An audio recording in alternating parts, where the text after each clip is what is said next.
గారు ట్రంప్కి 15 సలహాలు నుంచి 20 ఇస్తారు, వస్తాయి అన్నాను. ట్రంప్కి సలహాలు ఇస్తారు, ప్రపంచంలో టైసన్కి కూడా సలహాలు ఇచ్చారు.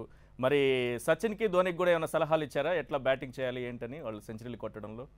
లేదు, హోలీఫీల్డ్కి ఇచ్చారు. ఓకే, లేదండి, వాళ్ళు ఎవరో నాకు తెలియదు, వాళ్ళ లైఫ్లో నేను కలలేదు. ఒకసారి ఓన్లీ సచిన్ తెలీదా మీకు?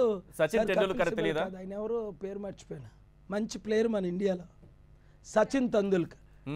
సచిన్ తెందుల్కర్ ఒక స్టోరీ 1995లో, ఇది బాగా అందరికీ రికార్డెడ్గా ఉంది. అప్పుడు మేయర్ మరియదాస్ గారు ఉండేవారు. ఫ్లైట్లో అందరూ సచిన్, మన తెలుగు యాక్టర్లో కమెడియన్ ప్లస్ హీరో ఒక ఆయన ఉన్నారు, రాజేంద్ర ప్రసాద్. ఆయన ఉన్నారు, అడగండి, ఇప్పుడు బ్రతికే ఉన్నారు. ఓకే, ఉన్నారు కదా రాజేంద్ర ప్రసాద్ గారు, ఆయన అడగండి మీరు రేపు ఇంటర్వ్యూ చేసి. సో ఏరోప్లేన్ 30 మినిట్స్ ఆగి, అది ఆయన అడగండి, ఆయన ఎక్కడున్నా, రాజేంద్ర ప్రసాద్ గారు మీరు ఎక్కడున్నా గాడ్ బ్లెస్ యూ. ఆయన ఎవరి గురించి ఏరోప్లేన్ ఆగిపోయింది అంటే, అందరూ క్రికెటర్స్ ఉన్నారు విశాఖపట్నంలో 95లో మార్చి అనుకుంటా. అందులో ఈయన కూడా రాజేంద్ర ప్రసాద్ గారు ఉన్నారు. 30 నిమిషాలు ఆపారు. ఎవరు వస్తున్నారంటే చాలా ఇంపార్టెంట్ వ్యక్తి వస్తున్నారు 95లో.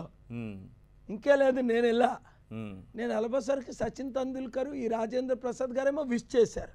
నాకు పరిచయం ఉందేమో, నేను అడిగాను ఏం చేస్తుంటారంటే, నేను రాజేంద్ర ప్రసాద్ నండి, సినీ యాక్టర్ని, ఫేమస్ యాక్టర్ అని చెప్పారు. ఒక 5-10 నిమిషాలు మాట్లాడుకున్నాం. 95లో సచిన్ తెందుల్కర్ నన్ను అడుగుతున్నాడు, అటు సైడ్ ఈయన కూర్చున్నాను, నేను may I know who are you అన్నాడు. నేను అన్నాను I'm just K A Paul. What do you do అన్నాడు. ఆయనకి నేను ఎవరినో తెలీదు. I do humanitarian work and evangelistic work and peace making అని నేను అడిగాను. వాట్ డూ యూ డూ అన్నాను.